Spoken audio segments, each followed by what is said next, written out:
옆 사람과 한번 인사하시겠습니다. 봄 같은 기쁨 가득하세요 하고 인사하실까요? 봄 같은 기쁨 가득하세요. 감사합니다. 오늘 말씀의 제목은 내 은혜가 내게 족하도다라는 말씀인데요.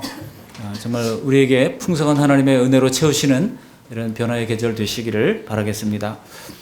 여러분 열대 지방에 가면은 동남아시아 지역 갔을 때 가장 맛있는 과일 또 혹은 과일의 왕이라고 불리는 과일이 있어요. 이게 뭔지 아십니까? 벌써 여러 번 다녀오셨던 분들은 드실 줄 아세요? 이 두리안이라는 과일이 있습니다. 이게 King of the Fruits라고 해서 과일의 왕이라고 그러는데요. 이게 냄새는 지옥이고 맛은 천국이다라는 그런 이야기도 있을 정도로 이제 한번 맛을 본 사람들은 계속 찾게 되는 그런 과일입니다. 근데 두리안이라는 말이 바하사 인도네시아 말로, 이 바하사라는 말은 이제 말레이시아와 인도네시아 공용어로 쓰이는 언어인데요. 이 두리라고 하는 말이 가시라는 뜻을 가지고 있어요. 그리고 안이라고 하는 거는 이제 복수형 어미입니다. 그러니까 두리안은 말 그대로 직역을 하면 가시들이에요. 그야말로 과일 덩어리 안에 아주 뾰족뾰족한 날카로운 가시들이 이제 박혀 있습니다. 무게가 한 3kg에서 무거운 것은 5kg 정도까지 나가는 이런 그 과일이 열매가 떨어지면은 그 밑에 얼쩡거리다가 머리에 맞으면 죽을 수도 있는 그런 과일이 두리안입니다. 이것을 떨어진 것을 쪼개서 칼로 이렇게 쪼개면은 이 껍질이 5개로 갈라지거든요. 5개로 갈라지면 그 속에 이제 양쪽으로 갈라진 이 5개 이 과육 안에 양쪽으로 3개씩 혹은 4개씩 이렇게 점점이 두리안 씨앗 위에 과육이 붙어 있어요. 이제 그걸 먹는 겁니다. 뭐 3kg, 5kg 되는 걸 다 먹는 게 아니고. 우리가 두리안 이제 먹어본 분들은 정말 맛있게 먹기도 하고, 어떤 분들은 코를 막고 또 급히 그곳을 피하기도 하고 그런 진풍경을 볼 수가 있습니다. 그런데 여러분, 이 가시가 좋은 곳에는 꼭 그런 것들이 있더라고요. 두리안 같은 맛있는 그런 과일에도 저는 두리안을 좋아합니다만 이제 가시가 붙어 있잖아요. 장미꽃이 아름답지만 장미꽃에 뭐가 있습니까? 옆에 가시가 있는 것입니다. 근데 이 가시라고 하는 것이 꽃과 나무에게만 있는 것이 아니라 사람의 마음 속에도 이 가시가 있습니다. 그래서 그것을 뽑아내려고 우리가 몸부림을 치면 칠수록 더 깊이 박히고 아프게 하는 경우들이 많죠. 지금도 계속 우리를 불편하게 하고 근심하게 하는 뽑히지 않은 가시들이 우리에게 다 있을 것입니다. 그렇다면은 우리는 이 인생의 가시를 우리가 어떻게 대응해야 하는지 오늘 말씀을 통해서 함께 은혜를 나누고자 합니다. 오늘 본문의 말씀은 바울 사도가 고린도 교회에 쓴 편지입니다. 본문이 짧아서 무슨 말을 하는지 우리가 금방 알아들었을 거예요. 오늘 본문에서 바울 사도는 자기에게 있는 육체의 가시를 위하여 8절에 있는 대로 간절히 기도했다. 간구했다는 말이 그렇죠. 간절히 기도했다는 것이죠. 그런데 예수님의 응답은 무엇입니까? 가시가 너희한테 유익한 것이니 만족하게 여겨라. 그렇게 하나님의 응답이 왔다는 겁니다. 그래서 그 응답을 받고 이 바울은 기쁘게 자신을 괴롭히는 모든 약한 것들을 기꺼이 받아들이기로 작정했다라고 하는 내용이 오늘 본문의 내용입니다. 그러므로 오늘 바울이 그랬듯이 또 고린도 교회 성도들도 그랬듯이 그리고 이 편지를 읽었던 당시의 사람들 그리고 2000년의 역사를 뛰어넘어서 오늘 우리들에게도 오늘 우리가 이 말씀을 받을 때 각자에게 주어진 이 가시의 비밀을 깨닫고 사도 바울처럼 잘 받아들이는 우리 모두가 될 수 있기를 바랍니다. 한번 따라해 보실까요? 가시를 받아들이자. 별로 마음에 안 들죠? 가시를 좀 없앴으면 좋겠는데 가시를 받아들이라니 말이죠. 오늘 본문에서 바울 사도는요. 10절 말씀 보시면 가시뿐만이 아니라 약한 것들과 능력과 궁핍과 박해와 곤고와 같은 여러 종류의 이런 어려움들을 도리어 기뻐한다고 말하고 있습니다. 이것은 우리가 세상에서 기뻐하는 것들과 얼마나 대조적입니까? 어쩌면 우리가 기뻐하는 것은 무엇입니까? 나의 약함이 아니라 나의 강한 것입니다. 또 나의 무능이 아니라 나의 능력입니다. 나의 성공입니다. 나의 부입니다. 또 사람들로부터 인정받고 칭찬받는 것입니다. 또 평안한 삶입니다.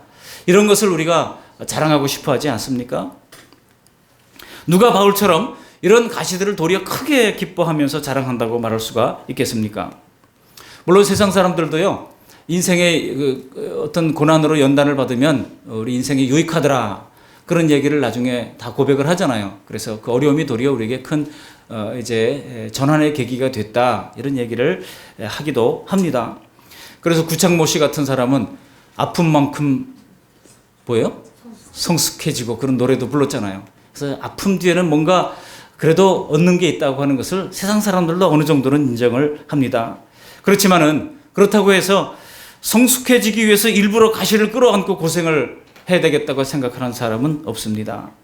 또 고생하며 사는 사람을 보고 괜찮아, 이제 좋은 일이 있을 거니까 행복하게 생각해, 이렇게 말하는 경우도 많지 않습니다. 우리의 마음은, 우리 마음속 깊은 곳에는 기왕이면 잘 되고 싶은 그런 마음이 있습니다. 안 그렇습니까? 그래서 오늘 우리 하나님께서 우리에게 교훈하시는 이 말씀은 세상적 가치관을 가지고 있는 사람들에게는 사실 별로 공감을 얻기가 어려운 얘기입니다. 이생이 모든 것인 사람에게 하나님의 말씀은 잘 이해도 되지 않고 공감도 되지 않는 것입니다. 그러나 성경 말씀은 현세적인 복에만 초점을 맞추는 책이 아닙니다. 우리가 성경을 자꾸 현세적인 복으로 맞추어가지고 예수 믿으면 뭐 복 받고 모든 것이 잘 되고 그런 쪽으로만 자꾸 보려고 그러면은요, 꼭 암초에 부딪히게 되어 있어요. 성경은 그렇지 않습니다. 하나님이 우리에게 성경 기록해 주신 목적이 무엇입니까? 세 가지 목적이 있어요. 첫 번째는 뭡니까? 믿고 구원하더라는 얘기예요. 예.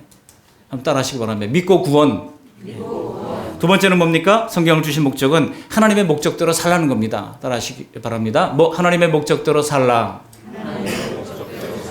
그리고 세 번째는 살아가면서 이제 예수님의 성품을 닮아가라는 거예요. 그래서 예수님의 성품 변화, 따라 하시기 바랍니다. 성품 변화. 이렇게 믿고 구원 얻고 또 하나님의 목적대로 살고 성품이 일생 동안 변화가 되는 거죠. 한꺼번에 변화되지 않습니다. 이렇게 내세를 준비하는 책, 이것이 바로 성경이라고 할 수 있습니다. 그래서 성경 말씀을 바르게 깨닫고 깊은 은혜를 맛보려면 우리에게 중요한 것은 내세에 대한 확실한 믿음에서 출발해야 하는 것이죠. 그러므로 이생이 인생의 목적인 사람과 천국이 인생의 목적인 사람과는 별로 공통점이 없습니다. 그러므로 오늘 지금 나는 천국의 소망을 가지고 있는가 먼저 점검해 보시면서 진지하게 오늘 말씀을 대할 수 있기를 바랍니다. 그래서 오늘 바울 사도가 어떤 경험을 통하여 자기에게 있는 이런 가시가 정말 귀중하고 정말 가치가 있고 유익한 것으로 받아들이게 되었는지 함께 살피면서 은혜를 나누고자 합니다. 가시 정도가 아니라 때로는 가슴에 대못이 박히는 것 같은 그런 고통을 겪으며 살아가는 우리에게 오늘 말씀이 큰 위로와 능력의 말씀이 되시기를 주님의 이름으로 축원합니다. 오늘 말씀을 통해서 저는 세 가지 대주로 말씀을 드릴 것입니다. 첫 번째로는 이 누구에게 가시가 있는가 하는 거예요. 그래서 통해서 모든 사람이 다 가시를 품고 있다는 취지로 말씀을 드립니다. 그리고 두 번째 대주로는 가시에 찔릴 때 우리가 어떻게 되는가를 다룰 것입니다. 그리고 마지막으로는 이제 이 가시의 의미가 무엇인지를 살피면서 말씀을 맺고자 합니다. 먼저 이 가시는 누구에게 있습니까? 누구에게 있어요? 누구나 있어요. 예. 누구에게 있습니까? 그러니까 헷갈리시죠? 누구에게나 다 있습니다. 저 사람은 평안해 보이니까 가시가 없을 것이다. 그렇지 않습니다. 얘기를 들여다보면 다 내가 너 같았으면 정말 너무나 힘들었겠다, 그렇게 생각할 만한 그런 가시들이 다 있는 것입니다. 오늘 바울 사도에게도 가시가 있었다고 사도 바울이 고백합니다. 우리가 사도 바울의 생애를 알면 알수록 어떻게 그런 고생을 하면서 평생을 복음을 위하여 헌신할 수 있었을까, 그런 생각을 하게 됩니다. 바울도 사람이잖아요. 여러분 바로 앞장에 보시면은 바울 사도가 자기가 당한 고난을 회고를 하면서 이렇게 고린도 교회에 편지를 쓰는 것이 나옵니다. 한번 읽어보시겠습니다. 고린도후서 11장 23절로 27절까지 말씀을 한번 같이 한번 읽어보시겠습니다. 그 앞에 고린도후서 11장 23절 읽습니다. 그들이 그리스도의 일꾼이냐 정신없는 말을 하거니와 나는 더욱 그러하도다. 내가 수고를 넘치도록 하고 옥에 갇히기도 더 많이 하고 매도 수없이 맞고 여러 번 죽을 뻔하였으니 유대인들에게 40에서 하나 감한 매를 5번 맞았으며 3번 태장으로 맞고 1번 돌로 맞고 3번 파선하고 일주야를 깊은 바다에서 지냈으며 여러 번 여행하면서 강의 위험과 강도의 위험과 동족의 위험과 이방인의 위험과 신의 위험과 광야의 위험과 바다의 위험과 거짓 형제 중의 위험을 당하고 또 수고하며 애쓰고 여러 번 자지 못하고 줄이며 목마르고 여러 번 굶고 춥고 헐벗었노라. 바울은요 복음을 전하기 위해서 이런 모든 고난을 당했다는 거예요. 매맞기도 수없이 많이 했다는 것입니다. 남에게 매를 맞는다는 것, 여러분 요즘 시대에는 상상도 못할 일입니다. 당시 바울 사도가 복음을 전하다가 이렇게 매를 맞고 돌팔매질을 당할 때에 인간적으로는 얼마나 치욕스러웠겠습니까? 우리가 이런 말씀을 읽으면은요, 정말 우리가 정말 예수 믿고 따른다고 하는 것이 정말 주님의 제자가 맞는가 그런 생각을 할 때가 있습니다. 부끄럽습니다. 바울은요, 성도들을 박해하기 위해서 다메섹으로 가던 길에서 예수님을 만나서 극적으로 예수님을 구주와 주님으로 영접하게 됩니다. 그리고 그가 핍박하던 예수를 증언하는 증인의 사명을 이제 이방인들에게 감당하기 위하여 그가 이제 완전히 다른 180도 변화된 삶을 살게 됩니다. 그러면서 바울 사도는 예수님을 영접하고 보니까 자기가 이 생에서 자랑하고 싶었던 모든 것들, 또 자랑거리 되었던 많은 것들이 있었잖아요. 그런 것들이 다 배설물과 같더라는 거예요. 아무것도 아니라고 하는 것을 깨달았습니다. 우리가 말씀을 통해서건 혹은 기도를 통해서건 그리고 체험을 통해서건 영원한 내세를 확실히 맛본 사람은 현세에 대한 집착을 내려놓을 수 있습니다. 그리고 우리의 관심의 초점이 영원히 거할 천국과 그곳에서 영원히 섬길 하나님으로 우리의 관심이 주의 초점이 옮겨지게 되는 것입니다. 여러분, 다른 게 기적이 아니에요. 예수 믿고 변화된 이것이 기적인 것입니다.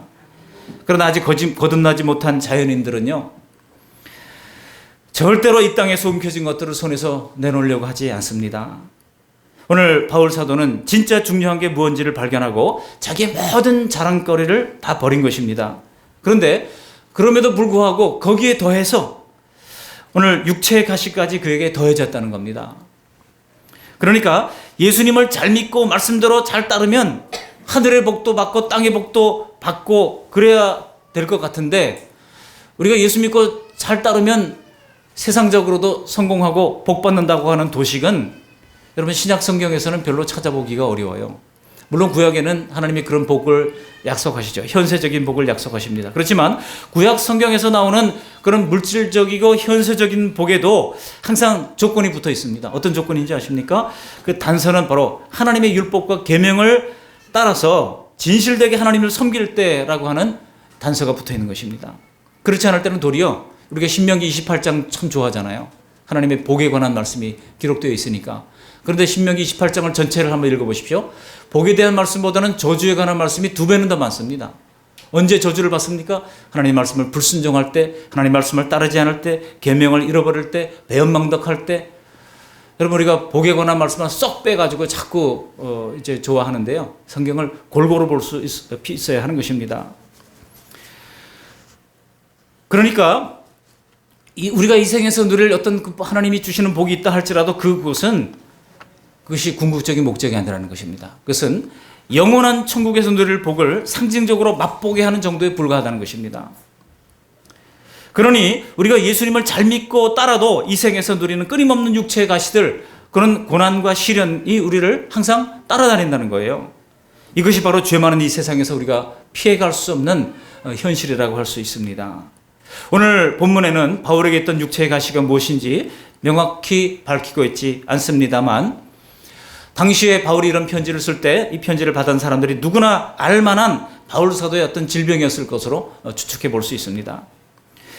전승을 근거로 보자면은 이 바울 사도의 이런 육체의 가시, 이것이 무엇이었는지 학자들에 따르면 대부분 간질이었을 것으로 대부분 많이 추측을 하고 있습니다.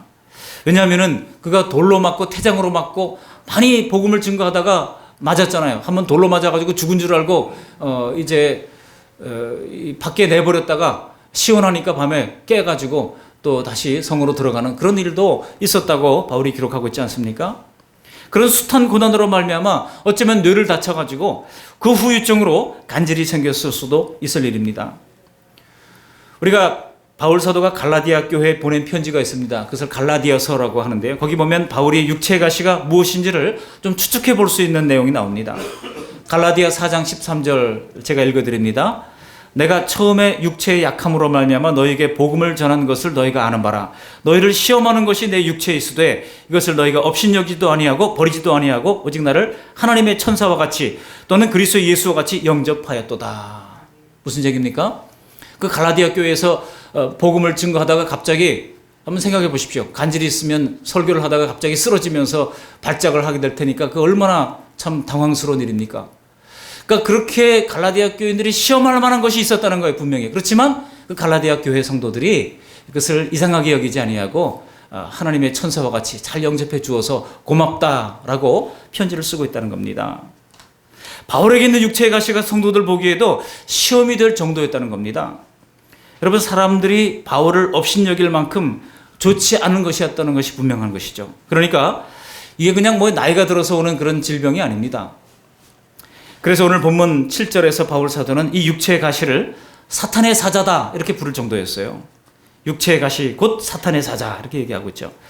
만약 우리가 학자들의 추측대로 이 육체의 가시가 간질이라고 그런다 그러면은 전도 설교하다가 갑자기 쓰러지면은 참 난감한 일 아니겠습니까? 그런데 이렇게 우리에게도 난감하고 황당한 인생 가시가 불쑥불쑥 튀어나올 때가 있습니다. 그래서 남들 앞에 수치를 당하고 내 힘으로 안 되는 이 질병에 걸리기도 하는 것입니다. 또는 불확실한 미래로 말미암아 쉴 새 없이 찌르는 그런 앞날에 대한 염려의 가시와도 우리는 날마다 전쟁을 벌여야 합니다. 그럴 때 우리는 바울 사도가 육체의 가시를 어떻게 대처했는가를 보면서 교훈을 받아야 할 줄로 믿습니다. 가시는 누구에게나 있습니다. 저 사람 없을 것이다? 아니에요. 들여다보면 이 육체의 가시들 또 이제 크고 작은 가시들로 고통을 겪고 있다는 것입니다. 그렇기 때문에 우리가 어떻게 되겠습니까? 서로 위로할 필요가 있어요. 나만 위로받으려고 하지 마시고 저 사람도 나로 말미암아 위로를 받을 수 있도록 서로 위로할 수 있는 우리가 되시기를 바랍니다. 두 번째로 우리가 가시가 올 때 어떻게 되겠습니까? 오늘 본문에 보시면 바울 사도가 이 가시를 만나서 어떻게 했는지를 기록하고 있습니다. 우리 8절 말씀 함께 다시 읽어 보시겠습니다. 8절입니다. 이것이 내게서 떠나가게 하기 위하여 내가 3번 주께 간구하였더니. 먼저 바울 사도는요, 이 문제를 처음부터 그냥 하나님의 뜻으로 받아들이지는 않았다는 거예요. 즉 우리가 바울에게서 배울 교훈이 이것입니다. 우리에게 어떤 육체의 가시가 있을 때 이거 무조건 하나님의 뜻이다, 이거 무조건 이 육체의 가시가 팔자소관이다, 운명이다, 그렇게 생각하지는 말아야 한다는 것입니다. 오히려 우리 삶의 고난의 가시가 찌르고 괴롭힐 때에 바울처럼 하나님 앞에 나아가 간절히 이 가시가 제거되기를 위하여 기도해야 한다는 것입니다. 얼마만큼 기도해야 됩니까? 바울이 몇 번 기도했어요? 3번 기도했다고 말씀하고 있지 않습니까? 그렇지만 여기서 3번이라고 하는 숫자는 꼭 숫자 3번만 기도했다고 하는 그런 의미가 아닙니다. 여기서 왜냐하면 유대인들에게 3이라고 하는 의미는 완전수로 생각을 하는 수이거든요. 그렇기 때문에 응답받을 때까지 최대한 기도했다고 하는 그런 의미로 우리가 해석할 수가 있습니다. 그러므로 우리도 문제가 생기고 갑자기 육체와 환경의 가시가 우리에게 엄습해 올 때에 자포자기하기보다는 바울이 그랬던 것처럼 기도해서 하나님의 도움을 구해야 하는 것입니다. 언제까지 기도해야 됩니까? 응답받을 때까지. 바울이 응답을 받았습니까? 못 받았습니까? 응답을 받았어요. 내 은혜가 내게 족하다도와 그런 응답을 받았잖아요. 하나님이 주시는 그런 응답을 받을 때까지 그가 끈질기게 하나님 앞에 기도했다는 것입니다. 그러므로 괜한 짐작으로 우리에게 닥친 그런 풍랑과 육체 질병 같은 것들을 무조건 하나님의 뜻이라고 받아들일 필요는 없다는 거예요. 왜냐하면 지금도 분명히 사탄의 사자가 우리를 시험하고 넘어뜨리려고 시도하고 있기 때문입니다. 그러므로 이럴 때 우리는 모든 상황에 믿음으로 반응할 필요가 있습니다. 믿음대로 하나님의 뜻을 구하고 피할 길을 구하고 응답을 기대한 사람과 그저 모든 것을 운명으로 받아들이는 사람과는 천지차입니다. 운명으로 받아들이는 사람은 어떻게 됩니까? 처음에는 이 가시로 말미암아 불평합니다. 원망합니다. 그리고 나중에는 이 가시가로 괴로운 내 자신을 원망하고요. 나중에는 이런 가시를 주신 하나님을 대하여 원망하기까지 되는 것입니다. 그러기 전에 우리는 모든 문제를 하나님 앞에 가져갈 필요가 있습니다. 그래서 응답을 받아내거나 아니면 그 문제를 통한 하나님의 뜻을 깨달을 필요가 있다는 것입니다. 그럴 때 우리는 설령 그 문제를 안고 간다 할지라도 원망이나 체념이 아니라 바울 사도가 그랬던 것처럼 도리어 하나님의 영광을 드러내는 도구로 전환시킬 수가 있는 것입니다. 이런 것을 승화라고 하죠. 여러분, 물리학에서 승화라고 하는 것이 무엇입니까? 고체가 기체가 되고 하는 걸 승화라고 그러잖아요. 형태가 변하지만 원소는 똑같지만은 그렇게 이제 변화되는 거잖아요. 우리가 어려움이 있어도 그것을 더 나은 것으로 승화시키는 것은 기도할 때인 것입니다. 그러므로 무조건 운명으로 받아들이지 마시길 바랍니다. 오늘 바울 사도가 육체의 가시를 갖고 살 수밖에 없게 되었지만은 그가 기도할 때 내 은혜가 내게 족하다라는 응답을 주셨고 실제로 하나님께서는 그에게 그 풍성한 은혜를 허락해 주셨는데 바울이 로마의 감옥에서 죽을 때까지 누구를 옆에 붙여두셨어요? 누가 바울이 옆에 있었습니까? 누가 있었죠? 누가가 있었어요. 어이, 잘하시네요. 누가 있었냐고 계속 물어보는데 누가가 있었습니다. 누가가 여러분 의사 아닙니까? 의사로서 바울 옆에서 평생 그를 치료해 주면서 그를 도와주면서 위로자가 되어주면서 또 바울로부터 이제 복음에 대한 말을 듣고 그가 그것을 다 기록을 남기기 시작했습니다. 여러분 그 기록이 뭐가 된지 아십니까? 바로 누가복음이 된 거예요. 그리고 그 기록이 또 뭐가 된지 아십니까? 바로 사도행전이 된 것입니다. 사도행전과 누가복음, 이런 복음서 중에서 가장 긴 분량을 가지고 있는 것이 누가복음이에요. 그리고 사도행전은 또 얼마나 깁니까? 그래서 신약 성경에 누가복음과 사도행전 이 두 권을 비교를 해보면요, 거의 신약 성경의 3분의 1에 해당하는 분량이라고 할 수 있습니다. 여러분, 오늘날 우리가 자판을 치면서 컴퓨터 자판을 치듯이 그렇게 쉽게 책을 써낼 수 있는 그런 시대가 아닙니다. 비싼 양피지를 구입해야죠. 철필로 염료 잉크를 찍어가지고 하나하나 새기듯이 글을 기록해 나가야 하는 힘든 작업이 바로 성경을 기록하는 작업입니다. 그런데 이 의사 누가는 탁월한 지식을 가지고 그가 바울로부터 들었던 모든 내용을 종합해서 누가복음을 기록하게 됐다는 것입니다. 여러분, 성경 기록하는 거 이거 아무나 할 수 있는 일이 아닙니다. 이렇게 바울 사도의 곁을 평생 지켰던 누가가 아니면 누가복음은 우리 앞에 없었을 것입니다. 만약 누가복음과 사도행전이 신약 성경에서 없었다 그러면은 여러분 그야말로 신약 성경은 반쪽짜리 성경밖에 되지 못했을 것입니다. 그러므로 바울 사도의 육체의 가시가 결코 고통만은 아닙니다. 이렇게 성경 기록을 남기게 만들었던 중요한 역사적인 사건으로 승화되었다는 것입니다. 가시가 결코 고통만은 아니라고 하는 사실을 이런 역사가 우리에게 입증해 주는 것입니다. 우리 하나님은 절대로 우리가 기도한 육체의 가시에 대해서 우리를 망하게 하지 않으십니다. 이 사실을 믿음으로 받아들이시기를 주님의 이름으로 축원합니다. 가시로 인해 좌절하지 마시고 기도하시기를 바랍니다. 세 번째로 이 가시의 의미를 알라고 하는 대주로 말씀을 드립니다. 그렇다면 이 가시의 의미는 무엇입니까? 바울 사도가 가시의 의미를 먼저 딱 알았어요. 먼저 그가 스스로 가시가 딱 왔을 때 고백했던 내용을 한번 읽어보시기 바랍니다. 7절 말씀을 우리 함께 읽어보시겠습니다. 7절, 여러 계시를 받은 것이 지극히 크므로 너무 자만하지 않게 하시려고 내 육체의 가시 곧 사단의 사자를 주셨으니 이는 나를 쳐서 너무 자만하지 않게 하려 하심이라. 그러니까 바울이 딱 알았어요. 육체의 가시가 딱 왔을 때 이거 하나님이 자만하지 않게 하려고 하는 뜻이구나 하고 스스로 깨달았습니다. 여기 자만하지 않게 라고 하는 말이 두 번이나 반복되면서 강조하고 있는 것을 보시기를 바랍니다. 여러분, 바울은요, 영적 체험이 분명히 있었습니다. 천국을 왔다 갔다 하는 그런 영적 체험도 있었습니다. 또 그가 자랑할 것이 사실 얼마나 많았습니까? 많은 학문을 했던 사람 아닙니까? 가말리엘의 문화에서 그가 학문을 했고, 오늘날로 말하면 박사학위를 여러 개 가지고 있는 사람이라고 우리가 이야기할 수 있을 것입니다. 그렇지만은 그가 받은 계시들, 말로 형용할 수 없는 영적 체험들이 바울도 자만하게 할 수 있었다는 거예요. 그만큼 인간의 교만은 크든 작든 스스로를 통제하기가 어렵다는 뜻입니다. 그래서 그가 깨달은 진리는 무엇입니까? 사도 바울 같은 그런 위대한 신앙도 자만심을 스스로 다스릴 수 없기 때문에 하나님이 육체의 가시를 주신 것이구나, 그렇게 받아들였다는 것입니다. 그렇다면 우리는 생각할 거예요. 바울은 위대한 사람이니까 그렇죠.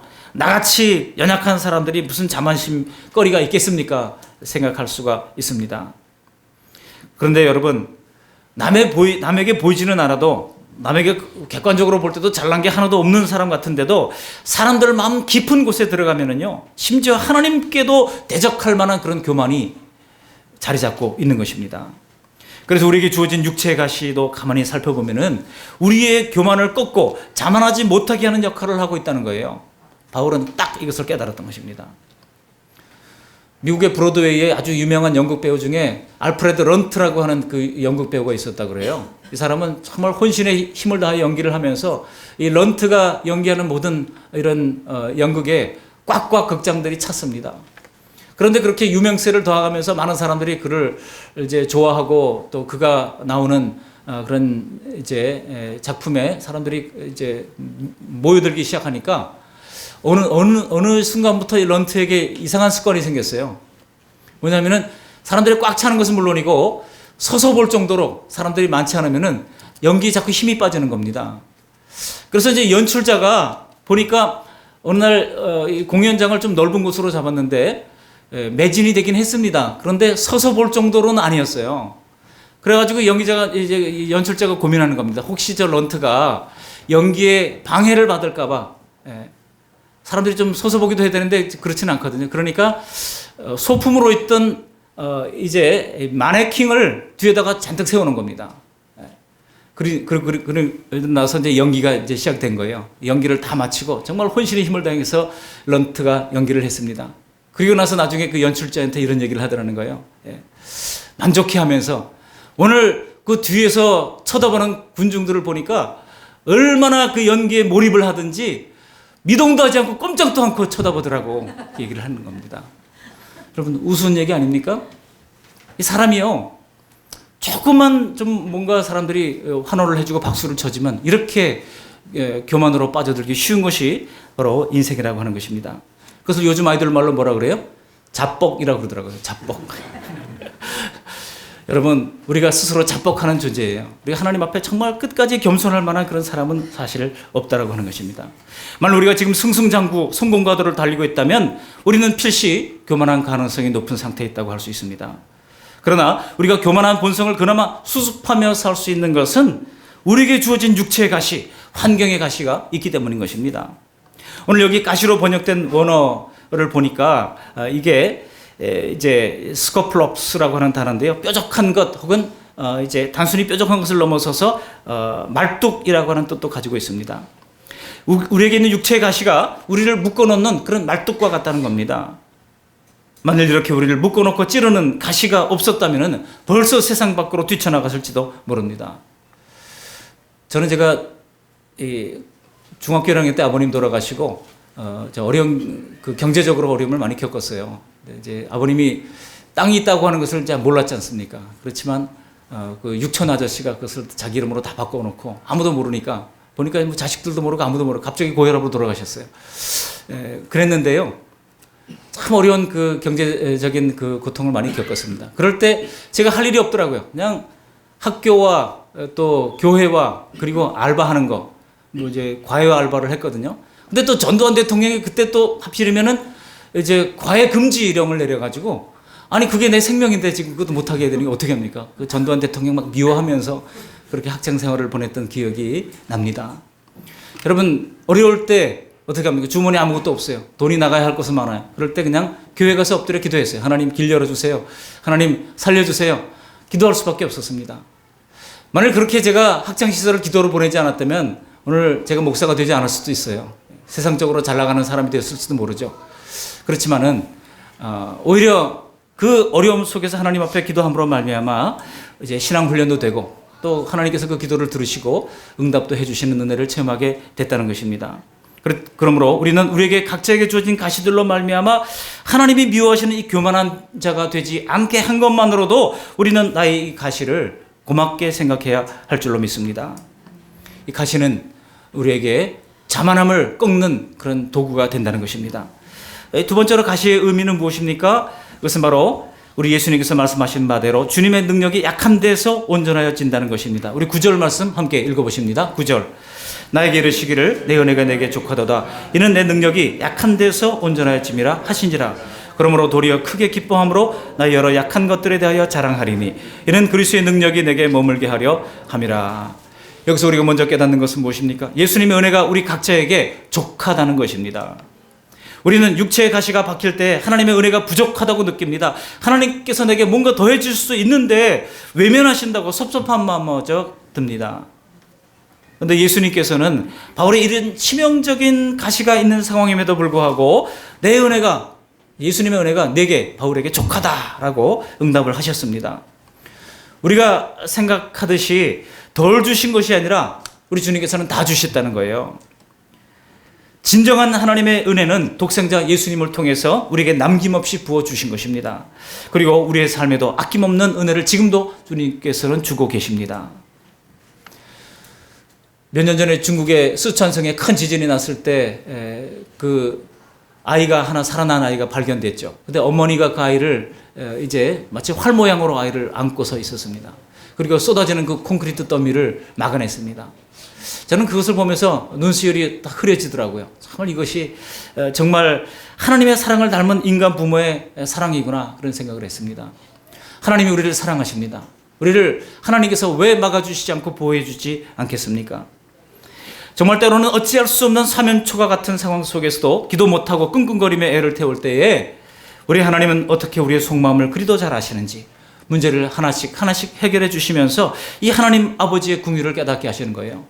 여러분, 기도하지 않으면 이 응답을 받았는지 안 받았는지도 몰라요. 근데 기도할 때마다 우리는 하나님이 응답하시구나, 과연 하나님은 살아계시구나 하는 것을 깨닫게 되는 것입니다. 그럴 때 우리는 정말 예수님의 말씀대로 내 은혜가 내게 족하다, 그 말씀이 맞구나 하는 것을 전율을 느끼면서 이제 체험하게 되는 것입니다.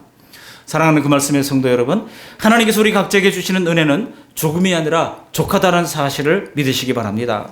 비록 육체의 가시가 있음에도 불구하고 예수님의 은혜가 우리에게 족한 이유는 예수님의 능력은요, 약한 데서 온전해지기 때문이라고 말씀하고 있습니다. 바울 사도는 바울의 능력으로 하나님 일을 한 것이 아니라는 거예요. 하나님의 능력으로, 그가 약할 때 도리어 하나님의 능력으로 일하게 됐던 것을 말씀하고 있는 것입니다. 그러니까 예수님이 일하시기 위해서 인간 바울은 약할수록 좋은 거예요. 인간 지도자는 오히려 약할수록 좋은 겁니다. 더 주님 앞에 매달릴 수 있고 더 주님 앞에 의지할 수 있기 때문에 그런 것입니다. 종종 우리는 하나님의 능력을 내가 받아서 내 능력으로 일하기를 원하죠. 그렇지만은 우리 하나님의 방법은 그렇지 않습니다. 우리를 약한 채로 그냥 두는 것이 하나님의 방법이에요. 우리는 강점을 가지고 하나님의 일을 하면 좋을 거라고 생각하지만 결코 그렇지 않습니다. 내 장점이나 강점이 하나님의 뜻을 더 성취할 것 같지만 오히려 그 반대인 경우가 많습니다. 사실 인간의 강점만큼 영적으로 위험한 것은 없습니다. 하나님의 뜻을 따라 인생을 성공적으로 살아가는 일은 내 계획과 내 강점으로 되는 게 아닙니다. 내게 능력 주시고 내게 성공을 주시면 그것이 크게 하나님께 영광을 돌릴 것 같지만 여러분, 드러나는 현상은 그렇지 않더라고요. 드러나는 현상은 오히려 자기 교만과 자기 자만과 아까 말씀드렸던 것처럼 자뻑하게 되는 그런 상태로 가게 된다는 것입니다. 이것이 바로 죄인의 결말이에요. 그래서 그걸 보는 남들도 결코 하나님께 영광을 돌리지 않습니다. 오히려 돌아서면 어떻게 합니까? 입을 비죽이면서 시기와 질투의 화신으로 변화되는 것이 바로 죄인 인생의 모습이라고 하는 것입니다. 여러분, 세상에 약자들이 성공했을 때 사람들은 박수 쳐주고 좋아합니다. 그렇지만은 강자가 성공했던 것들을 사람들이 박수 쳐주지 않아요.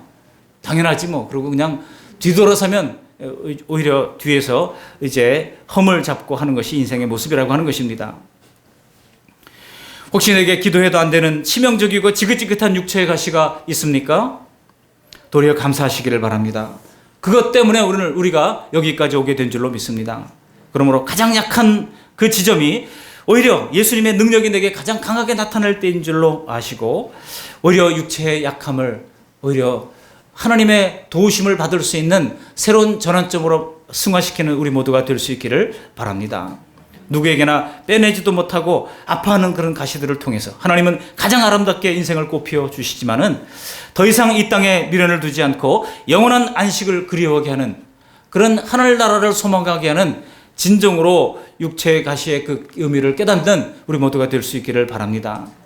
때로 말뚝 같은 것이 가슴에 와 박히고 손톱 밑에 가시가 은근히 우리를 아프게 하는 문제들처럼 왔다가는 사라지는 그런 문제들이 있다 할지라도 우리는 그 다가오는 것이 인생사인 것을 알고 모든 상황마다 하나님의 은혜인 줄로 알고 그것을 기쁨으로 맞이하는 저 여러분들이 다 되시기를 주님의 이름으로 축복합니다. 십자가상에서 생명을 주시면서 나를 사랑하시고 지금도 동일한 사랑으로 도와주시는 예수님 앞에 믿음으로 나가서 한 번, 두 번, 세 번 간절히 기도하며 모든 이 가시의 상황들을 믿음으로 잘 이겨나가는 우리 모두가 되시기를 주님의 이름으로 축복합니다. 아멘. 고마우신 하나님 감사드립니다. 누구에게나 가시가 있습니다. 그리고 가시가 올 때에 이것을 운명으로 받아들이지 말고 먼저 하나님 앞에 엎드리며 기도할 수 있도록 도와주시되 가시의 의미를 바로 알아서 너무 자만하지 않게 하시려고 하는 뜻이요 오직 그리스도의 능력을 의지하게 하려는 하나님의 뜻임을 알아서 이 모든 인생의 가시들 속에서도 약할 때 강함 주시는 하나님을 믿고 만족할 수 있는 믿음, 기뻐할 수 있는 믿음을 더하여 주시옵소서. 예수 그리스도의 이름으로 감사하며 기도합니다. 아멘.